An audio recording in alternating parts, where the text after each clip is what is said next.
Lahendamata mõistatuste arv, millele pole veel seletust leitud, on jahmatav. Nagu inimloomusele omane, otsime me igavesti vastuseid neile seletamatutele sündmustele. Olgu tegu tundmatute olendite nägemiste, lahendamata kuritegude või seletamatute kadumistega, ei kao meie huvi nende mõistatuste vastu kunagi. Number 10. Amazonia vihmamets on üks meie planeedi salapärasemaid paiku. Teadlased, arheoloogid ja maade avastajad on seda metsa aastakümneid külastanud ning kuigi juba on tehtud palju tähelepanuväärseid avastusi, on kuni 80% Amazonast endiselt uurimata. Seetõttu ei tohiks olla üllatav, et aastate jooksul on metsas tehtud ka seletamatuid leide, millest üks hõlmab 450 kummalist geoglüüfi, mis on viimase veerandsajandi jooksul avastatud. Geoglüüfid on suured mustrite või kujundite, näiteks loomade või inimeste kujutised, mis luuakse maapinnale kivide, kruusa või isegi mulda kaevates. Need kujundeid on leitud üle kogu maailma. Paljud neist pole siiani seletust leidnud. Avastatud geoglüüfid oleksid tõenäoliselt jäänudki leidmata, kuid puude ja muu taimestiku eemaldamine selles piirkonnas on paljastanud palju maapinda, millest osa sisaldab neid kummalisi kujutisi. Nüüd on välja pakutud, et inimesed, kes elasid metsas aastatuhandeid tagasi, haldasid maad väga hästi enne, kui nad laiali läksid ja loodus taas võimust võttis. Tegelikult on väidetud, et nad olid maa haldamisel osavamad kui meie tänapäeval. Geoglüüfid on avastatud 5000 ruutmiili suurusel alal. Seega on väga tõenäoline, et neid tegid erinevad hõimud erinevatel põhjustel. Enamik neist on maasse kaevatud ja on umbes 12 jardi laiused ning 13 jalga sügavad.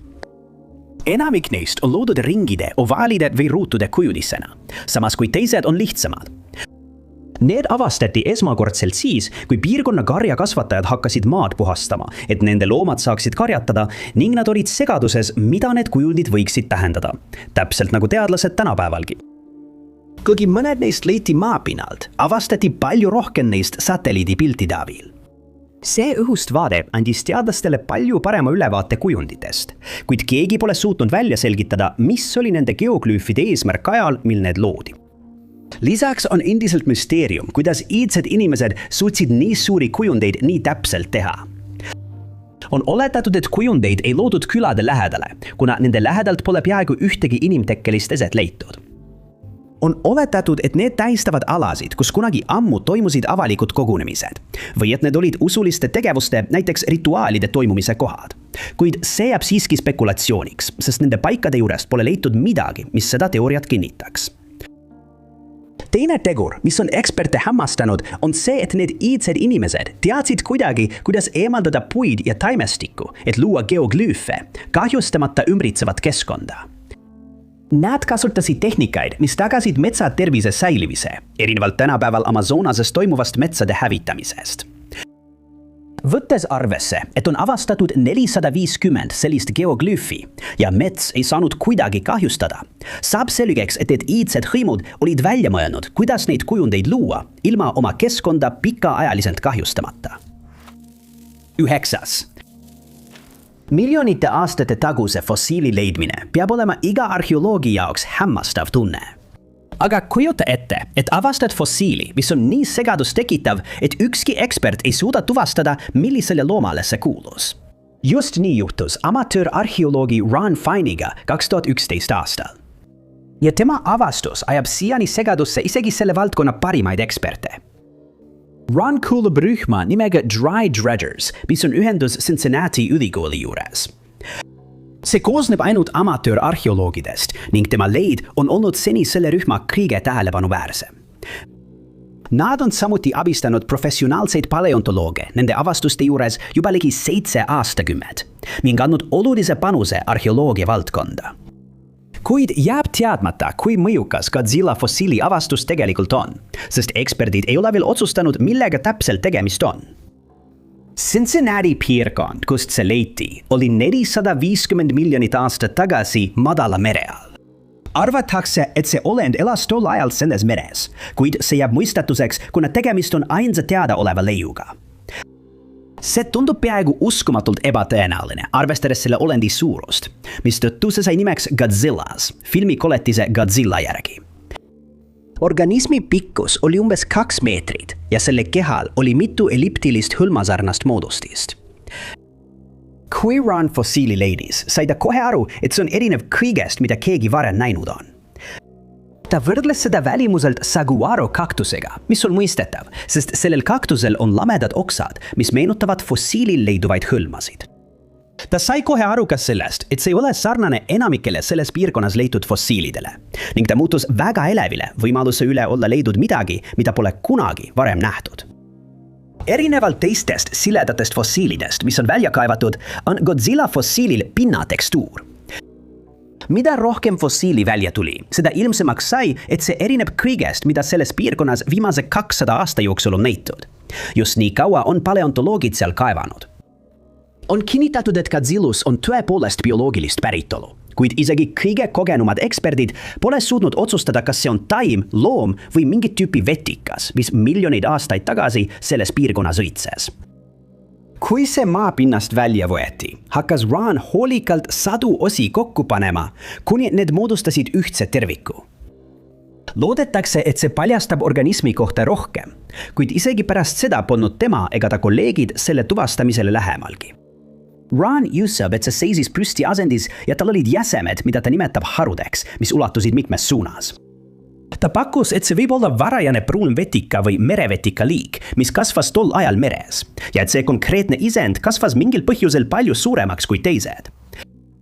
Teised teadlased märkisid, et selle pinnal oli midagi psoomuste sarnast, kuid nad on kindlad, et see ei olnud kala, kuna selles näib puuduvad luud.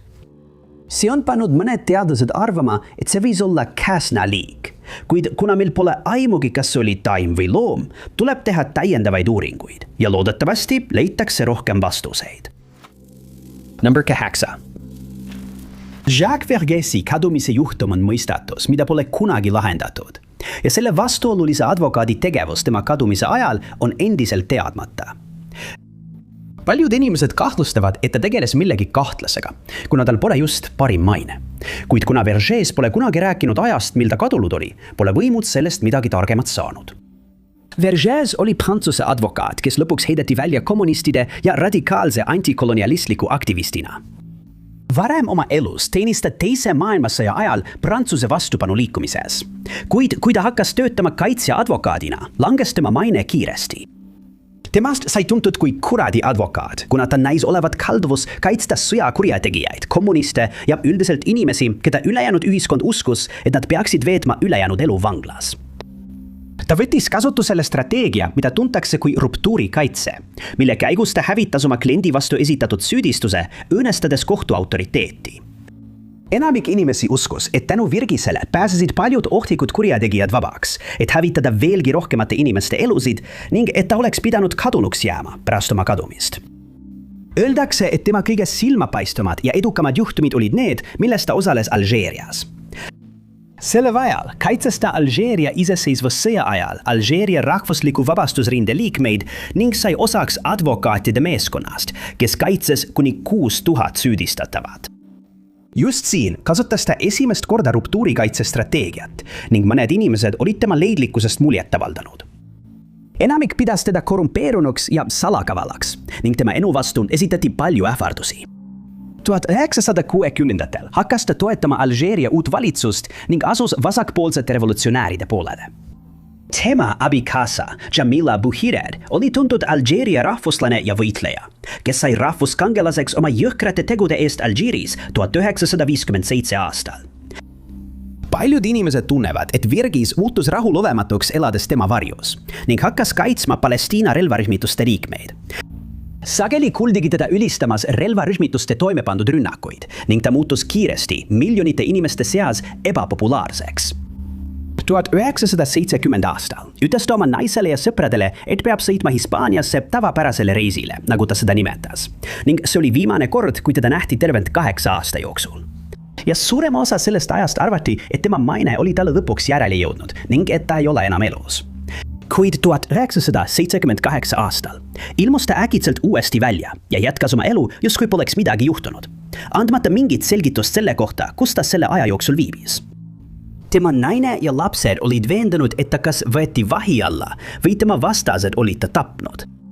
Kui temalt küsiti tema äraoleku kohta, ütles ta lihtsalt, et ta on diskreetne mees ja lisas: "Ma astusin läbi peegli, kus ma olin õpipoisiks." Keegi ei tea, mida ta selle väitega mõtles, et tema edasised ütlused ajasid asja veelgi segasemaks. Ühel korral ütles ta ühele meediakanalile, et talle meeldivad maod, sest nad on oma loomult salapärased, just nagu tema ise. Ta lisas, et leidis madudega hingesugulust, kuna neile meeldib pimedus ja nad elavad üksildaste olenditena. Virgin sai 15. augustil 2015 surmava infarkti, võttes endaga kaasa oma kadumise saladuse. Ning tõenäoliselt ei saa me kunagi teada, kus ta oli või mida ta tegi nende 8 aasta jooksul, mil teda peeti surnuks. Number 7. Me kõik teame kuulsat filosoofilist küsimust. Kui puu kukub metsas ja kedagi pole läheduses, kas see teeb siis häält? See on huvitav mõttekäik, millele ei pruugi kunagi lõplikku vastust olla. Sarnaselt ühe salapärase juhtumiga, mis hõlmas langenud puid Washingtonis 2018. aastal. See sündmus leidis aset Quinaulti järve lähedal, mis asub Washingtoni osariigis Olympicu poolsaarel. Täpsemalt Quinaulti orus Olympicu rahvuspargis. See piirkond on tavaliselt päevamatkajatele ligipääsetav, kuid järve põhjakaldal on enamasti eravaldused. See piirkond on tuntud ka selle poolest, et seal kasvab 3 hiiglaslikku okaspuud, mis on nimetatud oma liigi suurimateks teadaolevateks sisenditeks. Mõned neist puudest on üle 1000 aasta vanad ja kõrguvad taevasse nagu pilvelõhkujad. Selle piirkonna puud on tuntud oma tugevuse ja vastupidavuse poolest, mis muudab 27. jaanuaril 2018 juhtunu veelgi mõistatuslikumaks. Selle hommikutundidel suutis mindi jõud välja juurida koguni 110 puud ning sellele pole siiani leitud seletust. Esimene oletus oli, et tugev tuul pidi sellest piirkonnast üle käima ja puud ei suutnud sellele lihtsalt vastu panna. Kuid lähedal asuvate ilmajaamadega võeti ühendust ja kinnitati, et sel ajal piirkonnas selliseid tuuli ei registreeritud. Ka radarid ei näidanud selliste tuulte märke ning kõige olulisem sündmus, mis registreeriti, oli kõrgrõhu ja madarrõhkkonna kohtumine. Mõned eksperdid oletavad, et puud langesid sündmuse tõttu, mida tuntakse mikropuhanguna. Kui toimub mikropuhang, tekib allapoole suunatud tuul, mis sööstab maapinnale. Kuid arvestades puude vanust ja sügavaid juuri, on ebatõenäoline, et selle jõud oleks olnud piisav puude ümberkukkumiseks. Kui puud oleksid tõepoolest tuule tõttu ümber kukkunud, oleks tuulekiirus pidanud ulatuma kuni 130 kilomeetrini tunnis, et põhjustada leitud hävingud, kuid selliseid kiirusi toon hommikul ei registreeritud.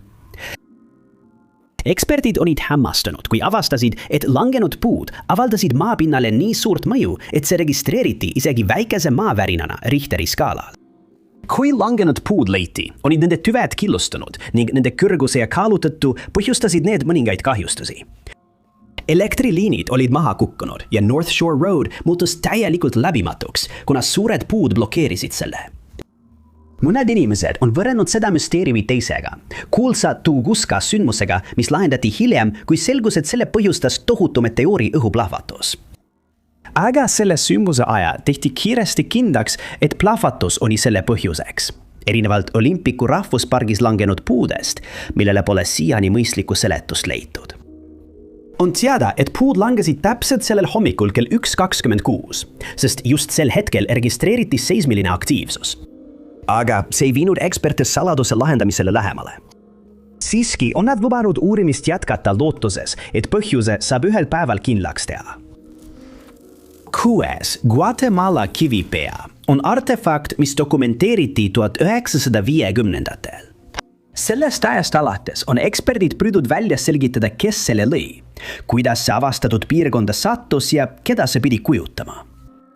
Pika aega jäi piirkond, kust pea leiti, teadmata kuna oli teada vaid, et see asub kusagil Guatemala džunglis. See kestis kuni 1987. aastani, mil maaomanik, kelle maalt pea avastati, püüdis selle kohta rohkem teada saada. Ta saatis selle kummalise esemefoto koos kirjeldusega doktor Oscar Rafael Larale, kes oli mitte ainult jurist, vaid ka notar ja filosoofia doktor. Omanik väitis, et foto oli tehtud 1950. aastatel. Avastuse uudis jõudis seejärel maadeuurija David Hatcher Childersoni, kui ta luges uudiskirja Ancient Skies eksemplari. Ta otsustas, et tahab seda leidu ise uurida ning võttis ühendust doktor Laraga. Lara väitis, et tal õnnestus maaomanik üles leida ja nimetas ta Bianneri perekonna liikmeks. Ta lisas, et kivipea asus umbes 6 miili kaugusel La Democratia külast ning Childers hakkas kohe plaane tegema, et sinna piirkonda reisida.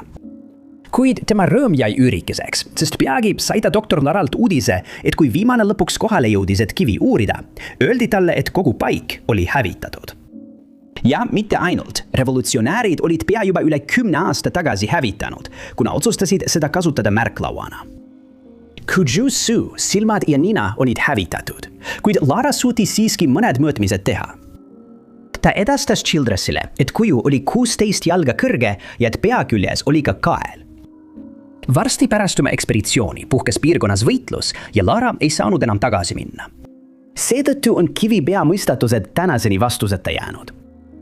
Mitu tegurit selle kuju juures on jätud eksperdid nõutuks ning tõenäoliselt ei leia nad kunagi vastuseid, mida nad otsivad. Esiteks tundub, et inimesed, kes selle kivi lõid, omasid selliste moomingute kohta erakordseid teadmisi, kuigi meil pole aimugi, kes nad olid, sest pole ühtegi ajaloolist allikat, mis aitaks neid tuvastada. Teiseks ei ole kuju näojooned loogilised, sest doktor Larale saadetud fotod näitasid, et sellel olid kaukaaslastele omased näojooned, mis ei oleks pidanud võimalikud olema, kuna ükski Kaukaase päritolu maade avastaja polnud sellel ajal sellesse piirkonda jõudnud, kui pea välja raiuti. Pealegi ei olnud tol ajal selles piirkonnas elanud inimestel selliseid näojooni, mis on pannud mõned inimesed uskuma, et selle loomisel olid mängus mingid muud jõud. Asjaolulased on välistanud igasuguse tulnukate mõju, nagu mõned madalama taseme väljaanded ja telesaated on väitnud. Ja nad jätkavad usutavate vastuste otsimist, kuid aastakümnete jooksul pole selles osas edusamme tehtud. Number 5. Massiivised kadumised on hirmutav, kuid samas paeluv teema. Selliseid kadumisi on ajaloo jooksul üle maailma palju juhtunud, kuid Rootsis on selline sündmus aset leidnud vaid korra. Juhtum puudutab 3 meest, Gay Carlson, Jen Dalsha ja Kjell Johansson, kes kõik tundsid üksteist, kuna töötasid Göteborgi vaevatehases. 29. juuli 1965 tegid nad aga midagi, mida pole kunagi suudetud seletada ning see jääb üheks Rootsi kõige mõistatuslikumaks juhtumiks. Pärast töövahetuse lõppu sel pärastlõuna otsustasid 3 meest võtta Dalsha venna auto Volvo ning neid nähti autosse istumas ja ära sõitmas. Siit läheb juhtum üsna keeruliseks, kuna arvatakse, et see on seotud teise sama päeva juhtumiga, kuigi selle kohta pole kunagi tõendeid leitud. Samal pärastlõuna oli 18-aastane mees nimega Hjumnir Lundvest teel Ljusakili Göteborgi kaudu, kuid tal ei olnud autot. Selle asemel otsustas ta hääletada ja ühel hetkel sai tema perekond temalt postkaardi, millel oli lihtsalt kirjas. Kõik on hästi, ärge muretsege. 3 meest Volvos ei jõudnud koju tagasi ega ilmunud ka ühelegi oma järgmistest vahetustest. Nende sõbrad ja perekond teatasid nende kadumisest eraldi. Seega pole teada, kas nad olid kadumise hetkel koos, kuigi see tundub väga tõenäoline ning võimud usuvad, et see oligi nii. Mis puudutab Lundvesti, siis teda ei nähtud enam kunagi ja kuna tema kadumisest teatati alles hiljem, pole teada, kas need 2 juhtumit on omavahel seotud. On oletatud, et 3 laevatehase töötajad sõitsid Volvoga ringi, kui nad kohtasid Lundvesti ja otsustasid talle küüti pakkuda. Ühelgi neist 3 polnud juhiluba, seega on võimalik, et nad sattusid õnnetusse ja võisid sattuda järve või mõnda teise veekogusse. Arvatakse, et neil oli mitmel põhjusel kindel plaan sel päeval koju naasta. Kõik 3 meest jätsid maha kõik oma isiklikud asjad, sealhulgas raha ja isikutunnistused. Üks 3 oli just saanud koos oma naisega lapse ja tema pere sõnul ei oleks ta neid kunagi vabatahtlikult hüljanud. Teine välja pakutud teooria on see, et kadumised on kuidagi seotud kuriteoga, mis pandi samal päeval linnas toime. 2 meest üritasid panka röövida, kuid pangatöötajad ründasid neid ja hakkasid nende pihta kive loopima, kui nad põgenesid. Röövlid võtsid lõpuks oma pealmised riided seljast, paljastades, et neil oli all sukeldumisvarustus ning ilmselt olid nad plaaninud põgeneda vee all. Aga üks meestest sai haavata, kui tema tulirelv kogemata lahti läks ning ta ei suutnud põgeneda. Tema ja tema kaasosaline arreteeriti lõpuks, samuti kolmas mees. Ja kuigi paljud inimesed usuvad, et sellel on mingi seos massilise kadumisega, pole kunagi leitud ühtegi tõendit, mis neid kahte juhtumit omavahel seoks. Aastate jooksul on saadud teateid, et Lundqvistid nähti isegi nii kaugel kui Singapuris, kuid ükski neist teadetest pole kunagi kinnitust leidnud ning ta on endiselt kadunud koos 3 sõbraga laevatehasest. Kumalisel kombel leiti mõni päev pärast tema kadunuks kuulutamist tema korterist mees, kes kandis üht Carlsoni kampsunid. Ja ta väitis, et Carlson on elus ja terve ning teda võib leida pubide rajoonist. Aga see vihje ei viinud kuhugi ja võõrast ei tuvastatud kunagi, mistõttu jäid juhtumi lahendamata. 4. juhtum. 21-aastase Hyun Songi, keda tema sõbrad ja perekond tundsid kui Cindyd, kadumine valmistab võimudele endiselt peavalu, kuna nad pole suutnud välja selgitada, mis temaga 2001 aastal juhtus. Sel ajal oli Cindy Penn State'i ülikooli tudeng. Ta oli viimase kursuse tudeng ja õppis integratiivset kunsti, kui ta äkitselt kadus ning teda ei nähtud ega kuuldud enam kunagi. Ta töötas 2 töökohal ja valmistus järgmisel kevadel toimuvaks lõpetamiseks. Aga tal ei olnud kunagi võimalust neid plaane ellu viia seletamatu sündmuse tõttu, mis juhtus ühel ööl. Selle aasta 31. oktoobril otsustas ta koos mõne sõbraga välja minna, et tähistada Halloweeni. Tal oli seljas jänese kostüüm, mis koosnes mustast seelikust, valgest pluusist ja jänese kõrvadest, mida ta kandis peas. Craigie sõnul veetis seltskond toredalt aega ja vahetult enne kella 4 hommikul otsustasid nad õhtu lõpetada. Tema ja üks sõber sõitsid tema kortermaja juurde ning ta viidi sinna mõned minutid enne kella 4 hommikul. Tema sõber ootas, kuni ta majja sisse läks, enne kui ära sõitis ja mis edasi juhtus, on siiani teadmata.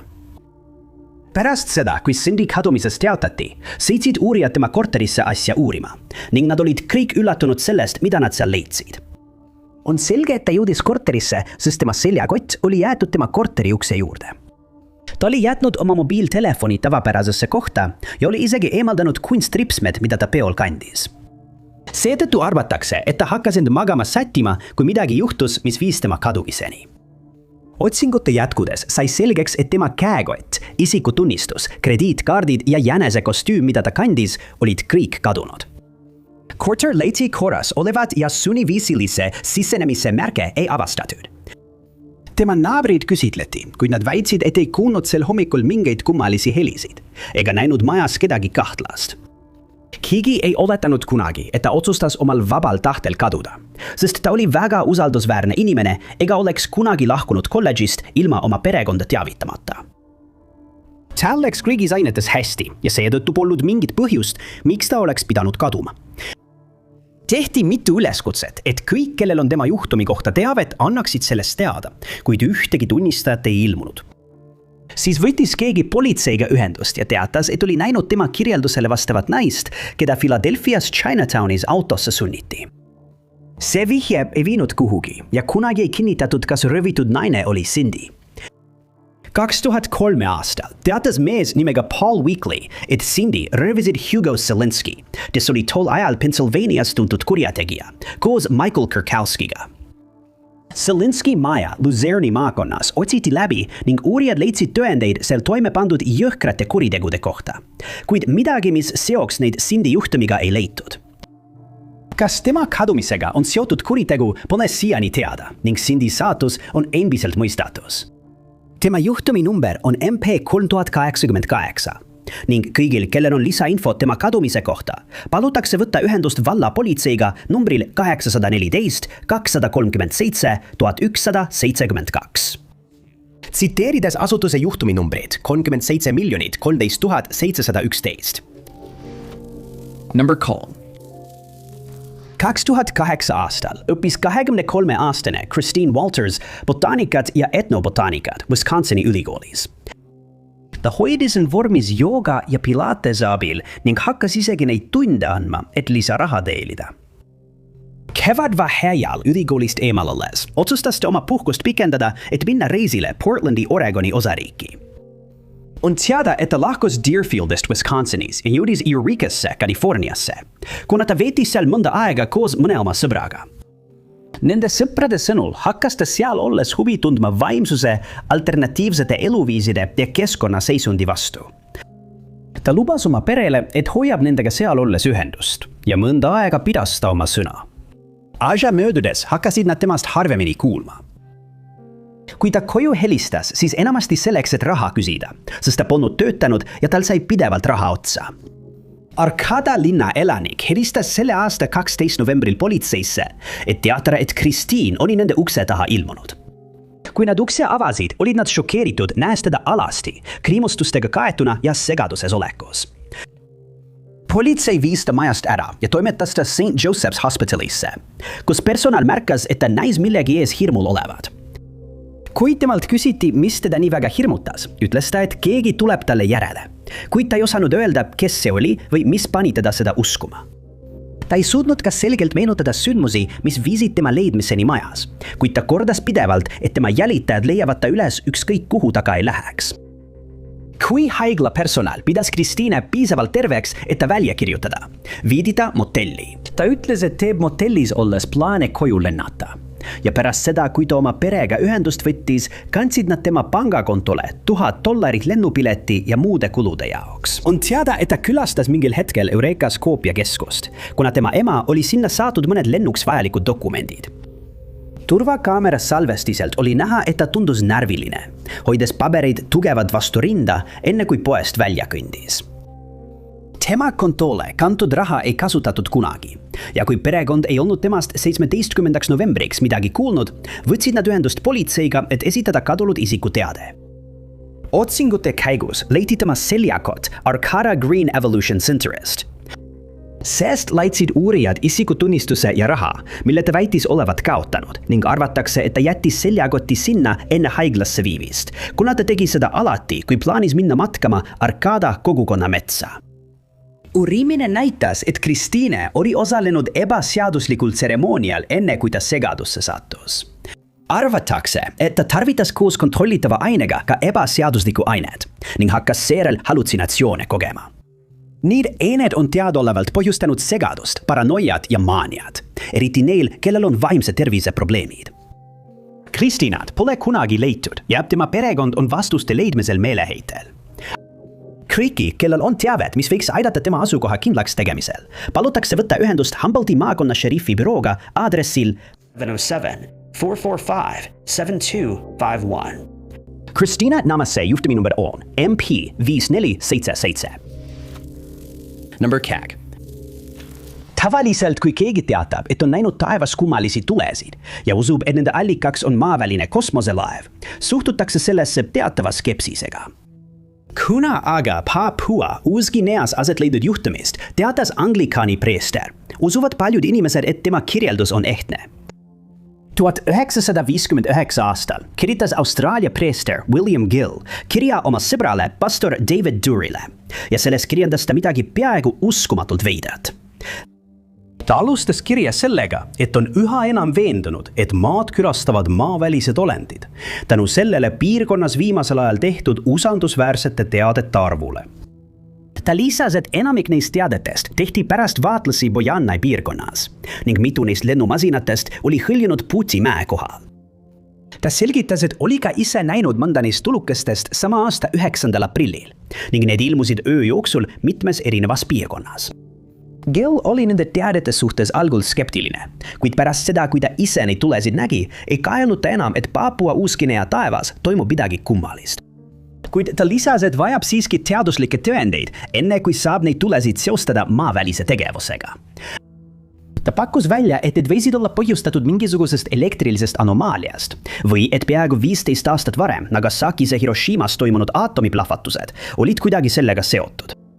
Kuid ta tunnistas, et tema assistent oli kummalisi tulesid vaadates näinud taldriku kujulist lennumasinad.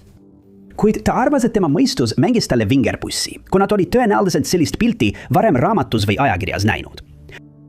Lisaks arvas ta, et kui need lennumasinal olid päris, siis olid need tõenäoliselt raadioteel juhitavad, sest ta ei suutnud uskuda, et need võiksid sisaldada midagi inimese suurust.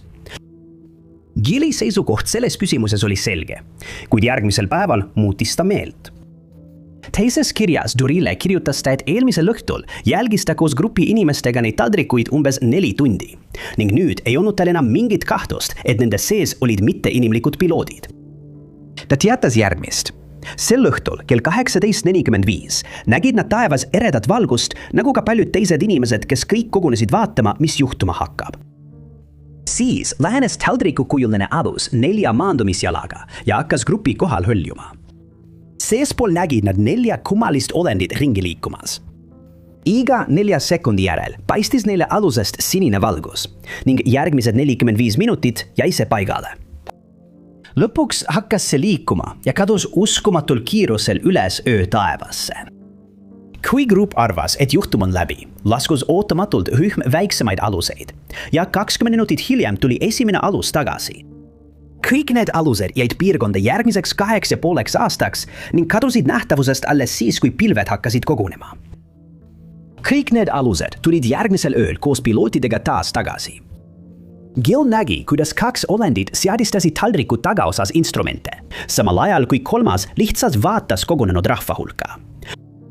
Gill oli lihtsalt vaatamises tüdinenud, nii et ta otsustas viibata sellele kujule, kes tema üllatuseks vastu viipas. Kui üks teine grupi liige viibas mõlema käega taldriku poole, siis kujud kordasid tema liigutusi. Lõpuks liikus taldrik veidi eemale ja peagi varjasid pilved selle taas vaateväljast. Järgmisel ööl ilmus 8 taldrikut ja ühel hetkel kuulis Gill tohutu plahvatuse heli, kuid selle allikat ei tuvastatud kunagi. Neid juhtumeid pole kunagi seletatud, kuid paljud inimesed, kes neil öödel kohal olid, on kinnitanud Gilli juttu. Papua Uus-Guinea juhtum on mõistatus, mis ei pruugi kunagi vahendust leida. Number 8. Pole kahtlustki, et Mark Crawford oli erakordne naine. Ta kasvas üles 1920. ajal, mil naistele ei antud samu õigusi nagu täna ning enamik abiellus ja hoolitses seejärel oma kodu ja abikaasa vajaduste eest. Äge Maar läks voolule vastu. Ta lõpetas keskkooli oma klassi parimana ja sai advokaadi eksamilt kõrgeima tulemuse, kuigi ta polnud kunagi õigusteadust õppinud. 1927 aastal sai temast esimene naissoost advokaat Camdenis, Texases ja hiljem ka esimene naissoost linnavolikogu liige. Ta oli mitme organisatsiooni president ja valiti 1954 aastal linna aasta naiseks. 3 aastat hiljem sai temast segadust tekitava mõistatuse keskpunkt, mida pole suudetud lahendada hoolimata kõigi tema tuttavate pingutustest välja selgitada, mis temaga juhtus. On teada, et tol ajal üürisid tema ja tema abikaasa Clyde oma suures majas mõningaid tube 4 naissoost üürnikule ning 2. märtsil 1957 polnud ükski neist üürnikest kodus. Maar oli kodus üksi, mis juhtus harva, sest kõik 4 üürnikku olid nädalavahetuseks koju läinud. Tema nõbu Martha teatas hiljem, et nad rääkisid Maariga tol õhtul umbes kell 8:30 telefonis. Ta lisas, et tema ja ta abikaasa pidid tol õhtul Maudile külla minema, kuid pidid selle ära jätma, sest otsustasid hoopis sõbra juurde jääda ning jõuavad Maudi juurde alles järgmisel päeval. Kuigi Maar oli veidi pettunud, et Martha tol õhtul ei tule, polnud ta sugugi plaanide muutumise pärast pahane ning Martha sõnul oli ta nende vestluse lõppedes heas tujus. Kui Clyde pärast õhtut, mida oli joonud ja filmi vaadanud, koju jõudis, avastas ta, et Maudid polnud seal. Kõik tema asjad olid endiselt majas ja polnud mingeid märke, et midagi halba oleks juhtunud, kuid ta lihtsalt ei suutnud Maudid leida. Pärast seda, kui ta kadunuks kuulutati, teatas politsei, et nad ei usu, et ta lahkus vabatahtlikult, kuna ta oli korraldanud umbes 30 naisele meeskonna koosoleku hiljem sel nädalal, ega olnud tal mingit põhjust kaduda. Mõnda aega peeti Clyde'i kahtlusaluseks, kuna nende suhe polnud nii lähedane nagu tavalisel paaril. Kuna Maar oli aga pere peamine leivateenija, leiti, et tal polnud mingit motiivi talle halba teha ning ta vabastati kahtlustustest. Seejärel kahtlustati, et teo taga võis olla keegi, kes oli seotud organiseeritud kuritegevuse sündikaadiga, kuid selle teooria toetuseks ei leitud kunagi ühtegi tõendit. Lõpuks otsustati, et Maudi kadumine oli tõepoolest kuriteo tulemus, kuid kedagi ei tuvastatud süüdlaseks ja tema juhtum jäi lahendamata. Kõik, kellel on tema juhtumi kohta uut teavet, peaksid võtma ühendust Camdeni politseiosakonnaga numbril 87 083 65 755. Maudi Namasse juhtumi number on MP5 0978. Suur tänu teile vaatamise eest. Kui see video sulle meeldis, siis kindlasti vajuta meeldib nuppu. Ära unusta ka tellida ja vajuta teavituskella, et olla kursis kõigi meie tulevaste üleslaadimistega. Minu nimi on Top 5 Unknowns ja kohtume järgmises videos.